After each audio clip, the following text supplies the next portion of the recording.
Well, hello and welcome to the channel. My name is Derek, and today we're going to be talking about which keyboard should I buy. Now, this is a question that, of course, a lot of people ask all the time. I see it on my channel, on various videos. I see the same question in various groups and stuff that I am a part of in social media. And people are asking the question, what kind of keyboard should I buy?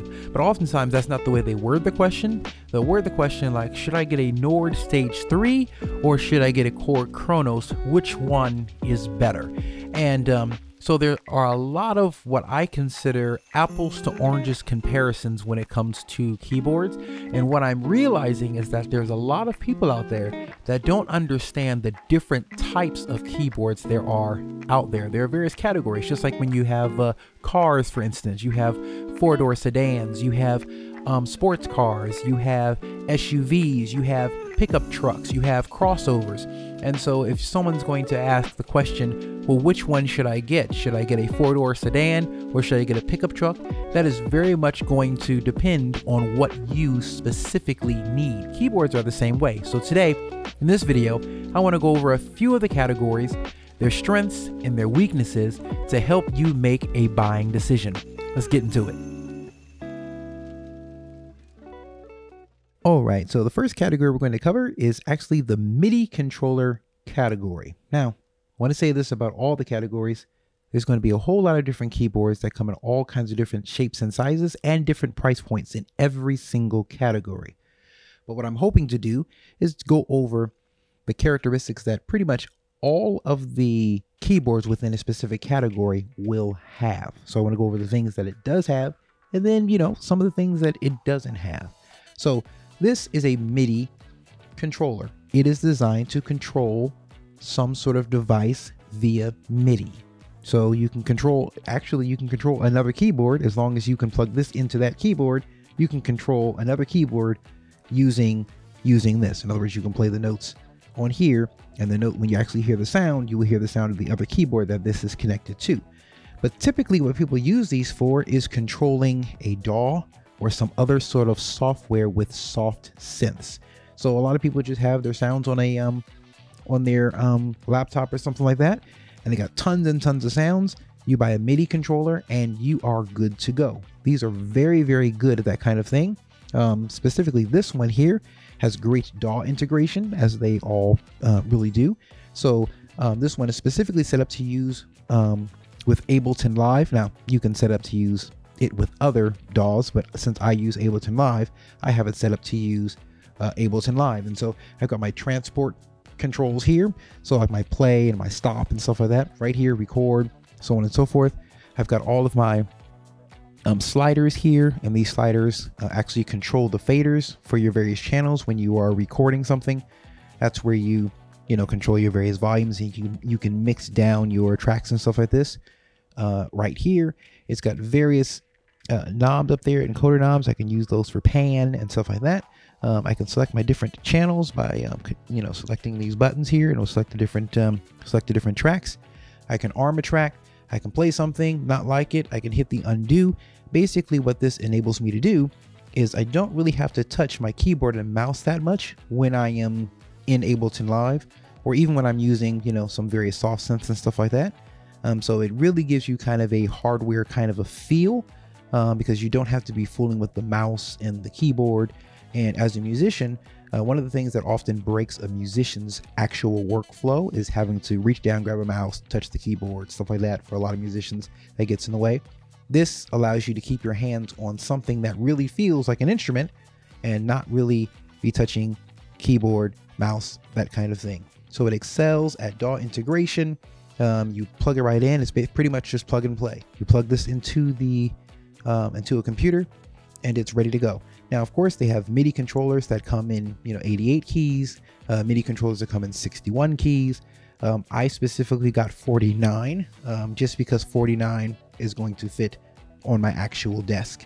But you can get them in 61, you can get them in 88, and you can get them even smaller in 25 and stuff like that. You can get ones with even smaller keys and, that are really, really tiny. You just throw it in the backpack and take it with you. So MIDI controllers are very, very popular now. This one has, you know, pads and stuff like that. This is considered a high-end MIDI controller. It's got aftertouch. It has a really high quality key bed. So it's not a cheaper quality key bed, but they come in all kinds of, you know, different qualities. And but this is specifically designed to work with a DAW, specifically designed to work with a computer, soft synths, stuff like that. Now, what it doesn't have is it has no sounds in it. There are absolutely no sounds in this keyboard. So if I unplug this from my computer, which is plugged into my computer now, is actually my computer that's actually providing the power. I don't actually have it plugged into the wall. It can be powered via USB.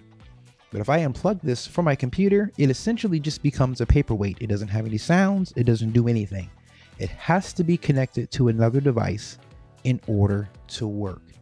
Now, when it comes to DAW integration and stuff like that, that's where these excel. And you can get these keyboard controllers, you can get them for a relatively cheap price, and you're able to control your DAW and do all the stuff that you need to do. You can get them for a relatively cheap price because, again, there's no sounds in there. There's no audio outputs and stuff like that on the back, because you're not going to be plugging it into a sound system and stuff like that because there's no sounds. So if you are a person who's going to stay in the studio and all you're going to do is you're going to record in the studio, you're going to make projects, full studio projects, stuff like that. Everything you do is in the studio, and you have a whole lot of soft synths. You have a whole lot of, you know, various sounds and stuff like that that you've gotten, you know, that are software based.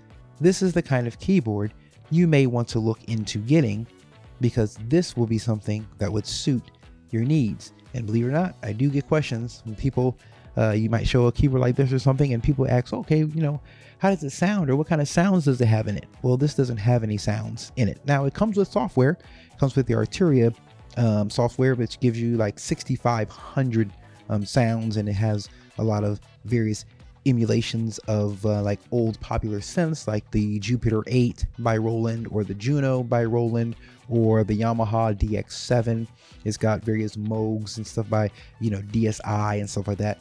But that's all software. So it's great for software, great for MIDI integration, that kind of thing. But again, it has no sounds and it cannot really work by itself. All right, now let's move to the next category.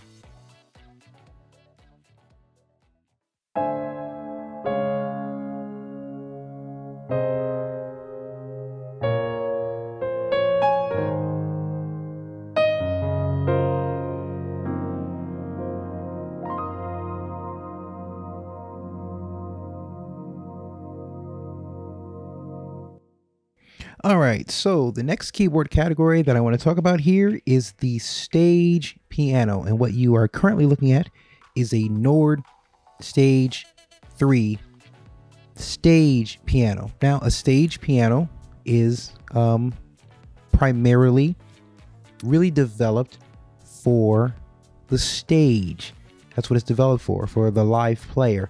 Whether you're playing in a big concert hall, or whether you're playing at a casino, or maybe you're just playing at home for an audience of one, but it's designed for the live type of a player.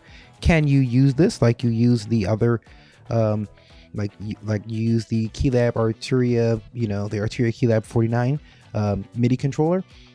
So yes, you can hook it up and use it with a DAW. It does transmit MIDI.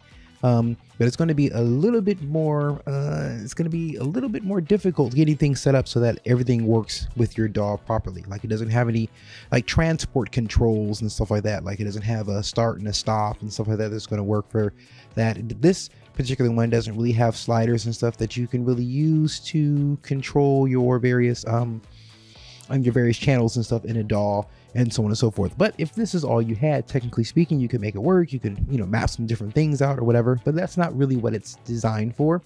This is a stage piano designed really for the stage, and the emphasis is on piano.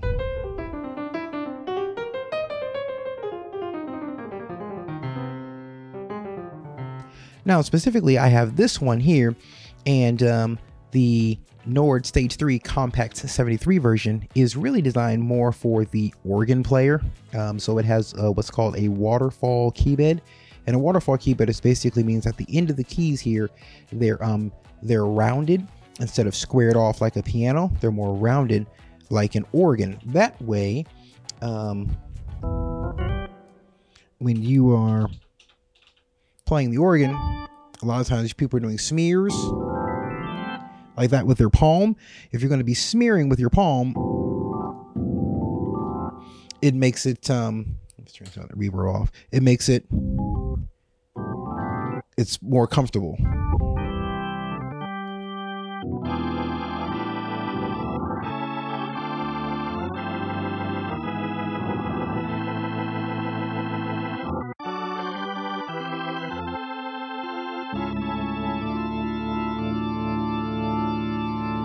So Nord designed this one specifically with the organ player in mind. It's got your drawbars here.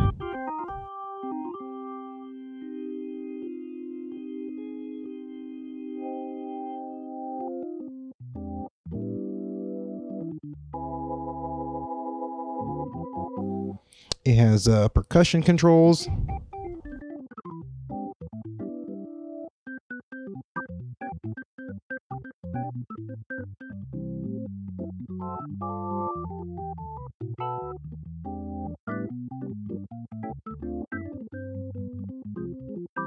It's got vibrato and chorus, so it has a lot of different organ controls.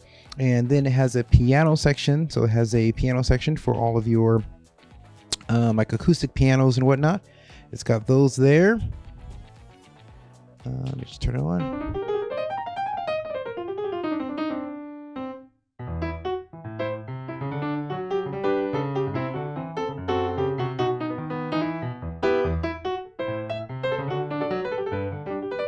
And you see a lot of various hands-on control. It's easy to layer sounds. If I wanted to layer this piano with the organ, I just turn on the organ. And now they're both layered together. If I want to layer this piano here with a synth sound.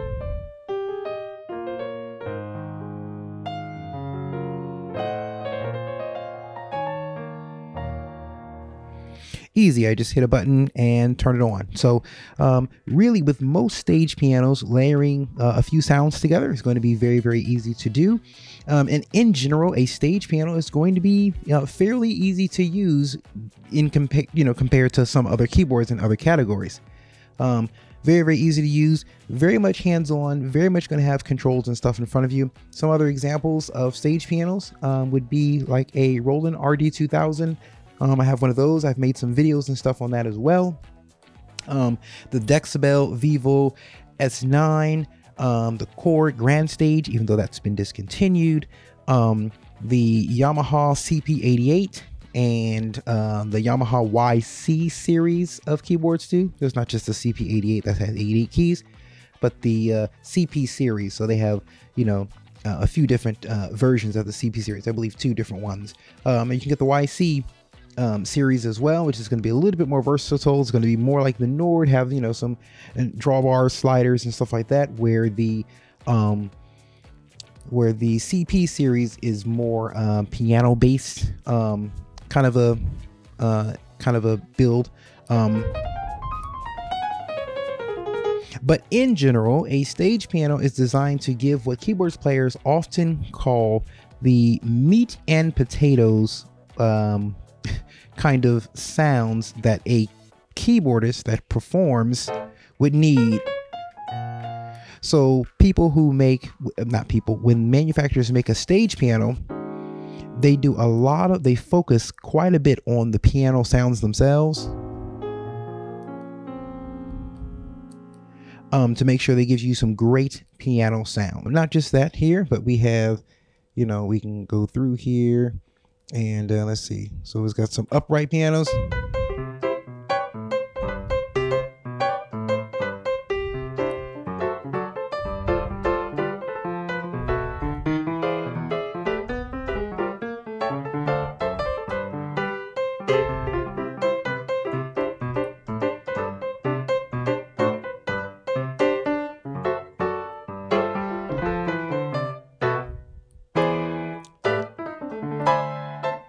So it's got some good upright pianos and stuff in here as well. Meat and potato sounds. So we're talking about pianos. Then we're talking about like EPs. So it's got some great electric pianos in here.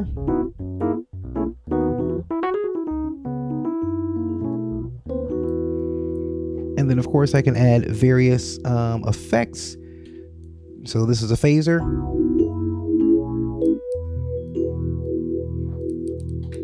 Let's see here. We can have this here.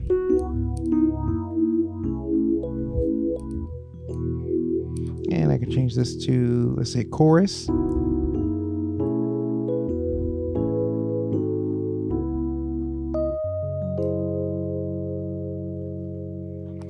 So great chorus sounds and stuff as well. So lots of different, you know, it's got different amp simulators and stuff like that on here as well. Let's just turn one on here.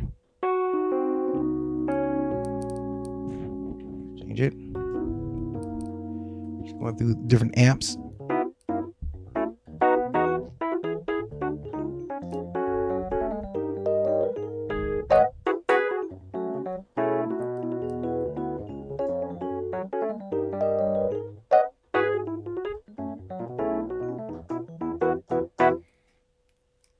So as you can see, I could work very, very quickly with this keyboard. I'm just, you know, hitting a button, you know, turning a knob, so on and so forth.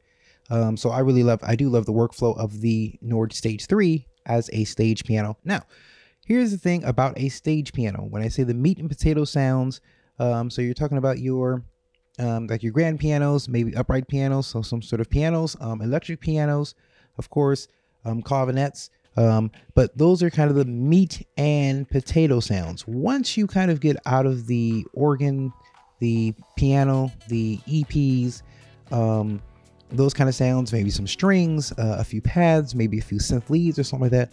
Once you kind of venture outside of that, then the sounds are either not going to be there or they're not going to be as good. So for instance, so the Kawai, I think it's the Kawai MP11 SE, only gives you about 40 something sounds or so. The CP88 from Yamaha only gives you about 50 something sounds or so. The YC series of keyboards is a little bit more diverse, so that's going to give you more sounds, 130 or so sounds, and they add a few sounds and stuff like that. But basically what I'm saying is, if you want a really good saxophone sound or a really good guitar sound or really good basses or really good drums, then a stage piano is not what you're going to be looking for, or a stage keyboard is not what you're going to be looking for. This is designed to get you up and running really quick, give you the meat and potato sounds that most keyboard players would need for a gig. So it's going to have your organs and pianos and some pads. It's going to have a very fast a workflow. It's going to be easy to use. I think the manual for this is 70 something pages or so. It's not very big. Once you get used to using Nord, it's a breeze to use. The same with the RD2000. You're up and running right away. It's got all the controls and stuff in front of you. Little small screens that it has here. This has 2 screens. A lot of stage pianos just have 1 screen. And they're normally pretty small. They just give you the basic information that you need, and there's not a lot of menu diving and stuff like that with these pianos. So this doesn't have a sampler on it. This doesn't have a sequencer on it. In fact, this doesn't have any drums at all. So if I was going to wanted to create a whole music production, you can't do it with a Nord. Not a Nord stage piano, and most stage pianos you can't do it with. So this Nord, I think I have about 400 and something sounds in it. It has about 2 gigabytes that I can have of piano sounds, and I think it's 480 megabytes of various synth sounds and stuff like that. And I can load sounds from Nord's website and put them into the keyboard, and I can rearrange them and stuff like that. How I want them, set them up for a specific gig, only take the sounds that I need with me. This particular keyboard does come with software, so you can do sampling, so you can sample stuff and you can put it into this board, but it doesn't really give you a whole lot of room to put a lot of sound. So you're not going to be carrying, a 75 gigabytes of sounds and samples and stuff around that you've loaded into this keyboard. You're not going to be able to do that with this, right?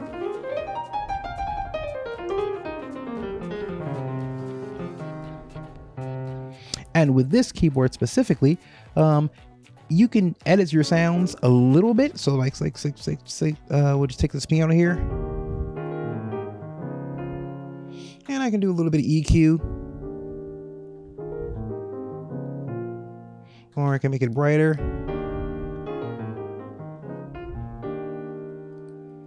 But for the most part, these sounds are what they are. There's not a lot of editing you can do to these sounds. Now there's some other, stage pianos where you can really edit the, sounds and stuff, and gives you a lot of different sound editing parameters. Like the RD2000, you can literally edit in the V piano section, because it has two sound engines. It has a V piano sound engine and a supernatural sound engine.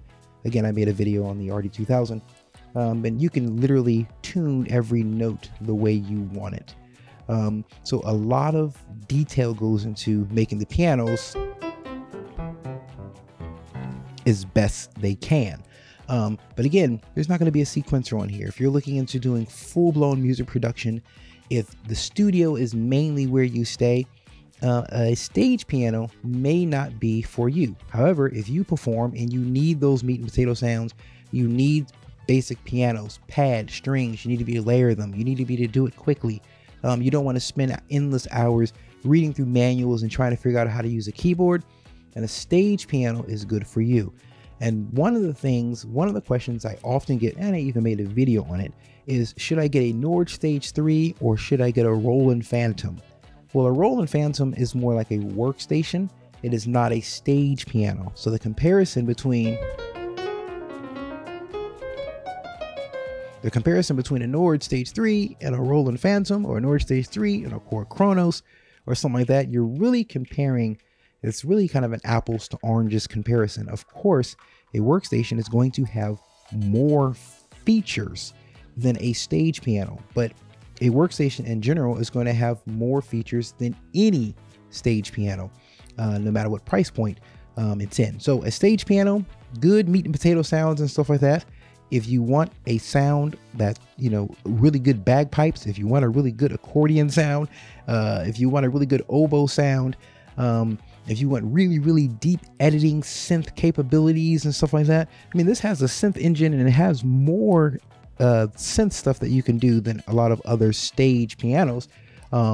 If you really want to get into deep editing and stuff like that and really tweak your sounds, and you want to layer 16 different sounds all across the keyboard and split them up in all different kinds of ways, and you've got all these complicated routing things and stuff happening, then a stage piano is not what you're looking for. If you're looking for those meat and potato, easy to use, you're gigging, you need pianos, you need EPs, you need organs, you need some strings and some pads and maybe a few horns and stuff, in a pinch, then a stage piano might be up your alley. So now that we've covered stage piano, let's take a look at the next category of keyboards.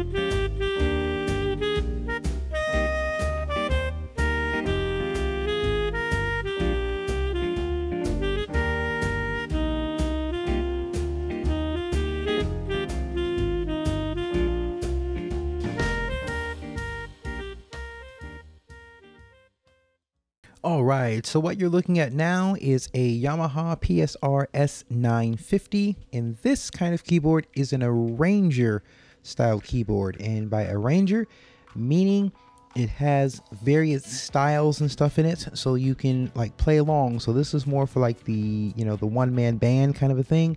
If you're maybe doing weddings or playing at a restaurant or something, and it's just you and you're all by yourself, an arranger keyboard can be a great option for you. So this particular arranger keyboard has a whole lot of different options. I can plug in a microphone into it, and I can sing into the keyboard itself. And when I do that, it will actually harmonize and stuff with me. I can actually create my own styles, and by style, it was just like what you were just hearing there was a style. So that was a jazz style, but it has all kinds of different kinds of styles. And let's see, we can just hit the play here. Let's see something.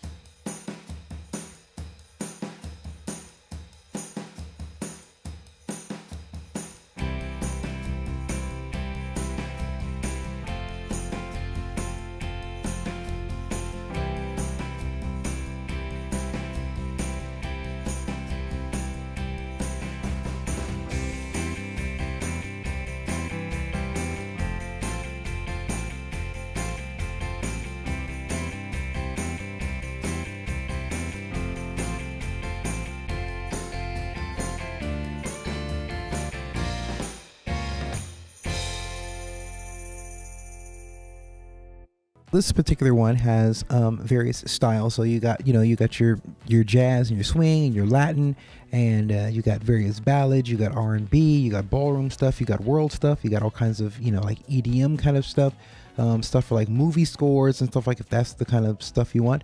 But basically it has auto accompaniment, so there's a band that's kind of backing you up whenever you're doing stuff. Like I said before, I believe that you can put your own styles and stuff in here. It has a USB drive, so you can bring in play songs and stuff like that and play along with your favorite songs. You could put songs in here via USB, like a USB jump drive, put it into the keyboard, and then you can actually mute the voice so that you can actually sing along with your favorite band and play along with your favorite band. So those are the characteristics of an arranger. It's going to have a lot of different styles, and then it's going to have a variety of different just like a variety of different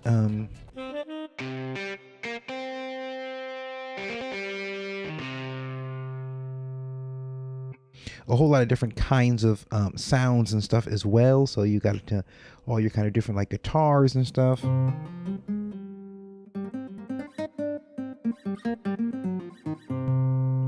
And they really want it to sound as real as possible. And so this is the kind of keyboard that you would use for that. I got a question on, well, not a question. Somebody was on one of my other videos and they're talking about the Yamaha MODX, and they were saying, hey, I don't like the Yamaha MODX because it doesn't have an auto accompaniment feature. It doesn't, I can't hit chords and the band follows me. Well, that's because the Yamaha MODX is not an arranger.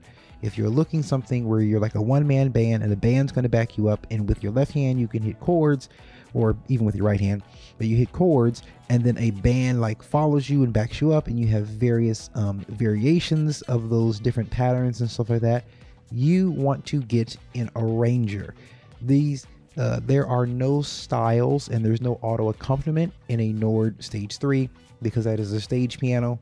It doesn't have in a CP88 or any of the CP series Yamaha stuff, or the YC series Yamaha stuff. It doesn't have it. It doesn't have it in an RD2000. There's no auto accompaniment. There's no auto accompaniment in the Dexibell Vivo S9. There's no auto accompaniment in the Kawai MP11 SE.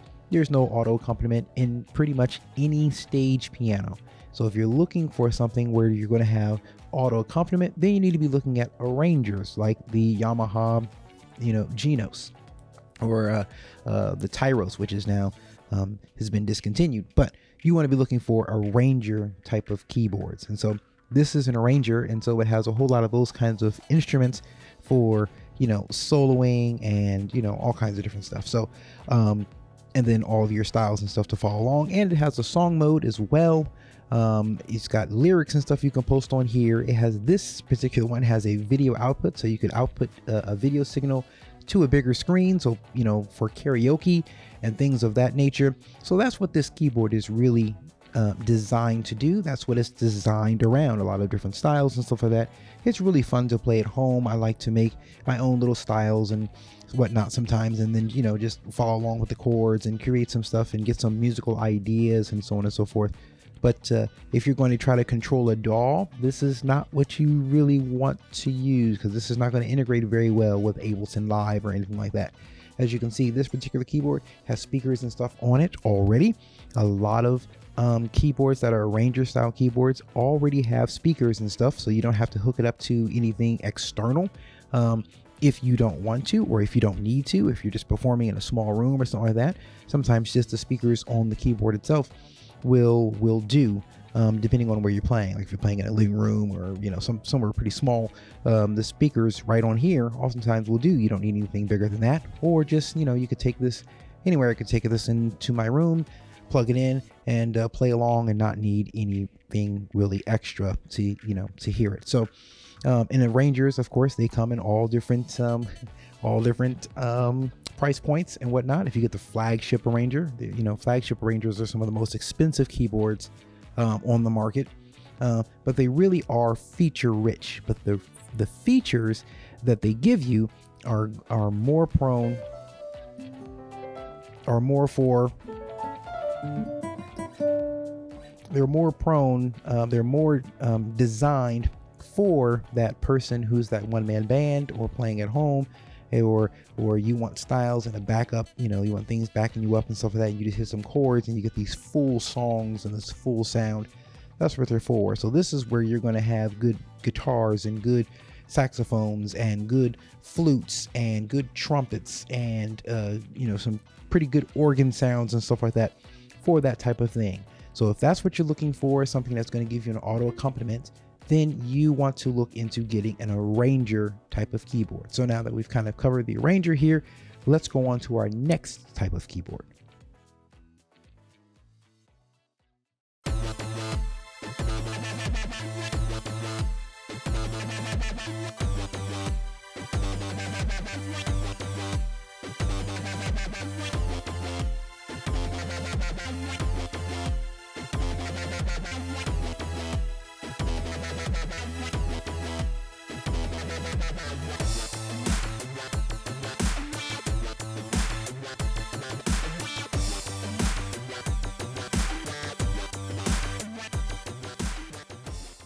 All right, so the next keyword category we're talking about here is a digital synthesizer, and what you're looking at is a Yamaha Montage 7.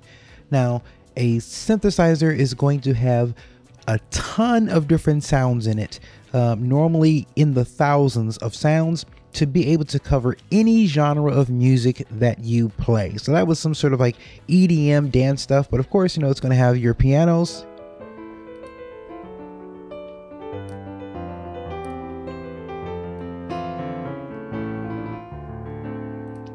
but it's just going to have a ton of different pianos and stuff that you can use. You're just going to have a lot of your, a lot of your EP sounds.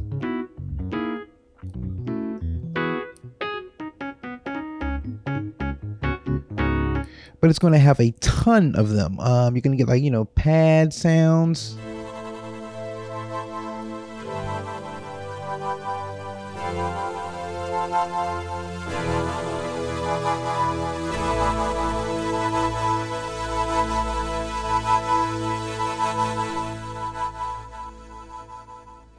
So that's your digital kind of a synthesizer. Has, you know, pretty much any sound that you can pretty much think of is going to have it in there. It's going to have good saxophones, good flutes, good basses, good good harps, good everything. You know, if you need bagpipes, it's going to have bagpipes in there. If you need an accordion sound, it's got accordion sounds in there. It got all kinds of different synth sounds. This particular one has both an FM sound engine and a sample-based sound engine. So it has two sound engines in this keyboard.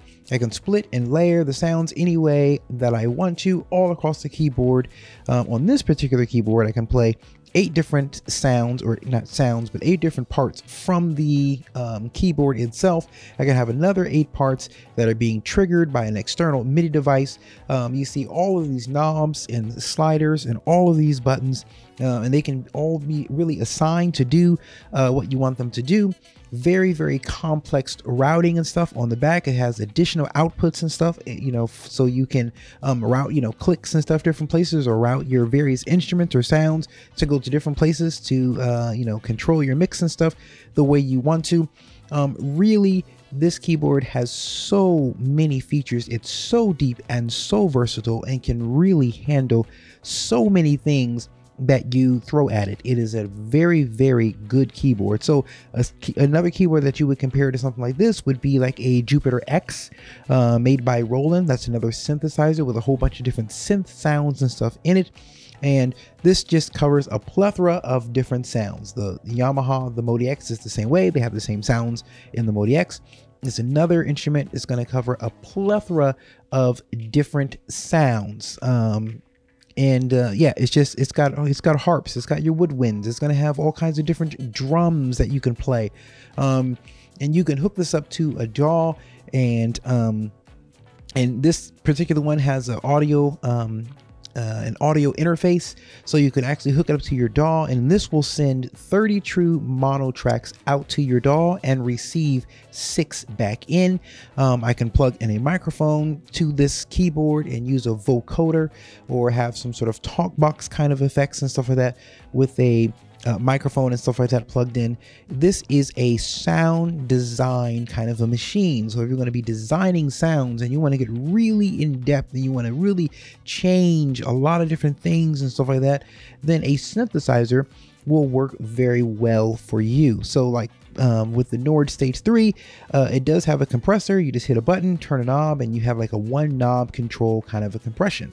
But in this, yes, you have compressors, but you can control the, you know, the ratio and the thresholds and the makeup gain, and really get in there and dial in the kind of compression that you want on each specific instrument, each specific part.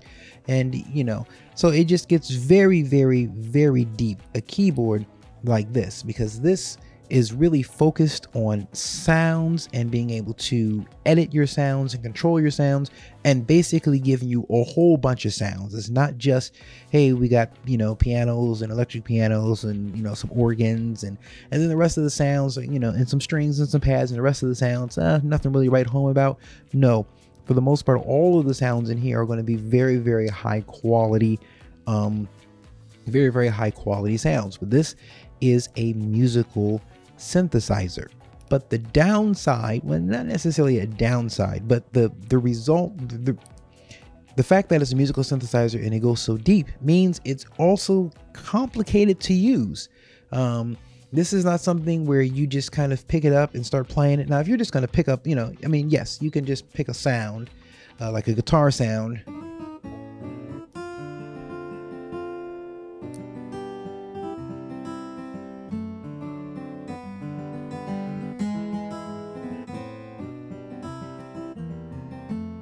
you can just pick a guitar sound or pick any sound and start playing. Yes, you can do that. But once you begin to really edit your sounds and really get into the features, you are going to need to crack the manual. There's so many hidden things. There's a lot of menu diving. You know, you hit different menus and you go different places, and there's a whole lot of different parameters and stuff like that. If there was a knob to control every single function on this keyboard, I mean, you would just have tons of, your keyboard would just be full of knobs everywhere. It's not realistic on a keyboard like this, because it is so complex. But if you are looking for a whole host of sounds and you want it in a hardware unit, then a synthesizer may be the way to go. Now, what a lot of people do is they just get a controller and they get their, you know, and they get a laptop or something, and then you have even way more sounds and way more functionality just using a computer. But a lot of people don't like to use computers, especially live. They're just worried about, you know, hard drives and stuff like that crashing. Hardware in general in a hardware keyboard is going to be more reliable in general. So but a lot of people just, they don't really care for laptops and computers and stuff like that. You can still get hardware synthesizers and do your editing and stuff like that. And that's what the Montage 7 is. Now, the Montage actually does have a sequencer in it, so it kind of starts venturing over into the workstation kind of a category, but the sequencer is something that came later as various Yamaha customers were saying, hey, we want a sequencer in the unit. And so Yamaha obliged and put a sequencer in the unit, but the sequencer that they put in the unit is pretty limited. It's not really that deep. It's kind of like an afterthought, something they threw in. You know, it works. It gives you a fast workflow and it's quick and stuff like that. But it is not a really deep, in-depth sequencer, because at its heart, at its core, this is a synthesizer. And so they designed it to give you every sound that you could want. So you could do musical production. You could play any style, any gig. You could cover any song from any genre, anywhere, using something like this. So if you want to do a lot of deep sound editing and you want a lot of complex layers and stuff like that, and you want full control over every aspect of every sound that comes out of your unit, a synthesizer is probably going to be something that you should be looking at. All right, so now let's get to our last category that we are going to cover in this video of keyboards.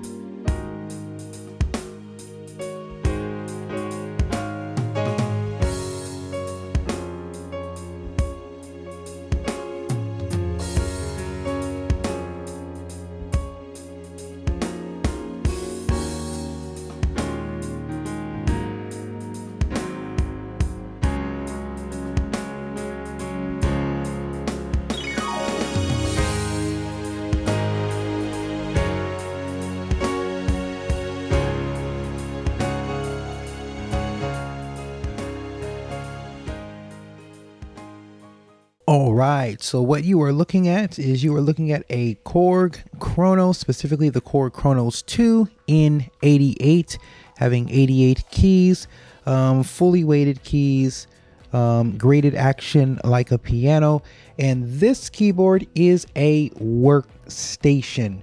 It is a workstation. Now, a workstation originally, when they were designed, you had like the M1 and some others, the Korg M1. They were really designed so that you would have everything you need. You could record right on your keyboard. You didn't need anything else to record songs and projects and so on and so forth.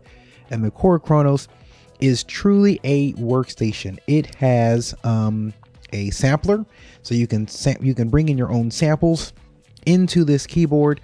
Also, as far as bringing in samples, you can connect. It has an SSD drive already in it, but it has a slot for an additional SSD, so you could put an additional SSD inside of here, and literally you could carry on 2 terabytes worth of samples if you wanted to. So you can carry all kinds of different samples and stuff in here.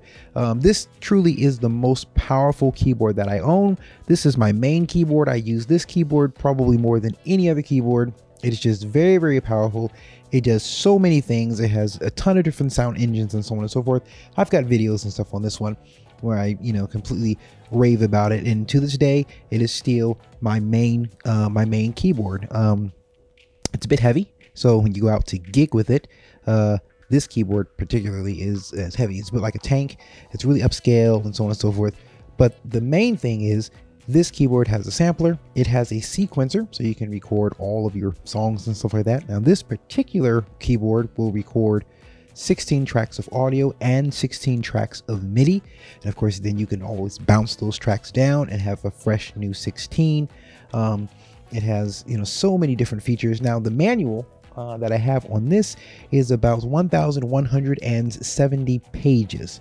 So, yes, it does a whole lot of stuff, but at the same time, it's going to be pretty, it's complicated to use. The Korg Kronos is not something that I would say is user friendly. Now, other workstations that are on the market are like the Roland Fantom.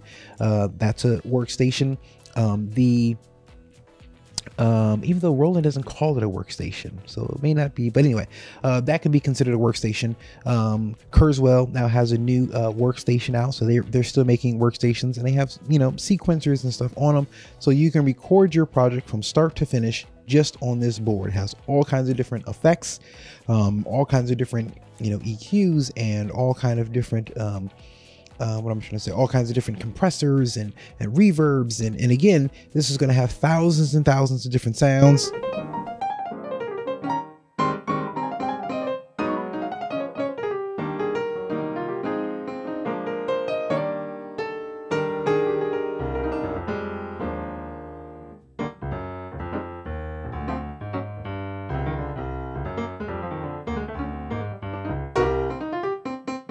So it's got, you know, a ton of different piano sounds, a ton of, you know, it has everything. So this is where you're gonna get your basses, your flutes, just like the Montage. You're gonna get all kinds of different sounds and stuff like that, because it's meant to meet whatever genre you play.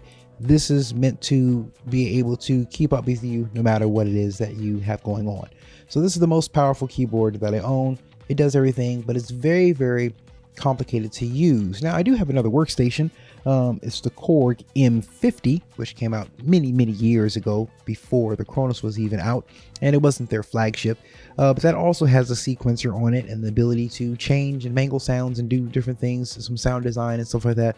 But this is a whole nother world as far as sound design and stuff is concerned. So if you need a keyboard, you're going to record on your keyboard. You need a keyboard and you're going to take samples and stuff with you. Then a workstation is, you know, maybe something you want to look at getting.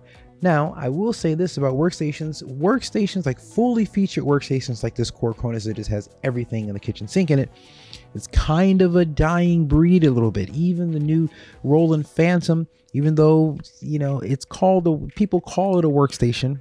Even the people that work for Roland call it a workstation. When you look on the website, I don't think it says workstation, but I can go look at that later. But even though it's a workstation, you know, it only has a pattern sequencer in it, so it doesn't have a full-blown sequencer like the Korg Kronos.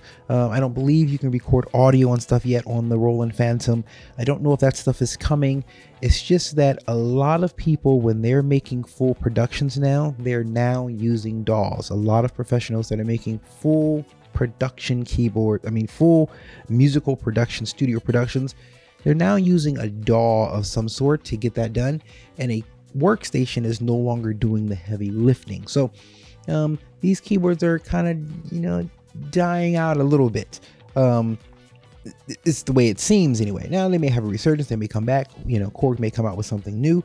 They did come out with the Korg Nautilus, and the Nautilus is like a more accessible version of the Kronos, and it's got some new pianos and stuff in there, some new sounds and whatnot. And so you get most of the features. You know, you don't get Karma and a few other things, but you get most of the features that are in the Kronos. You get them in the Nautilus, and they're both very, very powerful workstations. So if you want to record on your actual keyboard and stuff like that, then a workstation might be something you want to get. So we covered various different categories. Now, we didn't cover analog synths, and I didn't cover, you know, digital pianos and whatnot. Just didn't really cover those. But if you're looking for a keyboard, and maybe you play live, or maybe you play in the studio and so on and so forth, when you're comparing keyboards, make sure that you know what it is. If it's a stage piano, now you have some kind of idea of what you're getting. If it's a workstation, you have some sort of idea of what you're getting. Now there's a lot of overlap nowadays when it comes to these keyboards, you know, and the lines are starting to become a little bit more blurred, because like the Montage, you know, it does have a sequencer on it. So, you know, if you go on to, you know, Sweetwater and look up workstations, the Montage will come up. It'll show you the Montage. But at its heart, it's not truly a workstation. The there's a lot of different pianos and stuff inside the Korg Kronos, but at its heart, it's not a stage piano, so it's not going to be as easy, and a lot of it's easy hands-on controls and just kind of hit a button and now you're playing piano, and and then layer something and just hit 2 buttons and now you got a bunch of stuff layered together. It doesn't quite work that way. It's a little more in depth. Well, it's a lot more in depth. But with that complexity comes a lot of power. So just make sure when you're shopping for a keyboard that you are actually looking at the right category of keyboard for what's going to suit your needs. And for me, because my needs can be pretty vast, I built up a collection of keyboards. So I have a multiplicity of keyboards that I can pull from and use whichever one I need to get the job done. So hopefully this helps, clears up some confusion for people who are just kind of getting started or just kind of really learning the technical side of keyboards. If you like videos like this, in-depth videos and stuff like that, please consider liking my channel and subscribing to the channel and stuff as well, because I am frequently uploading new stuff. So stay tuned, more stuff is coming. Hope this helps, and you guys have a good day.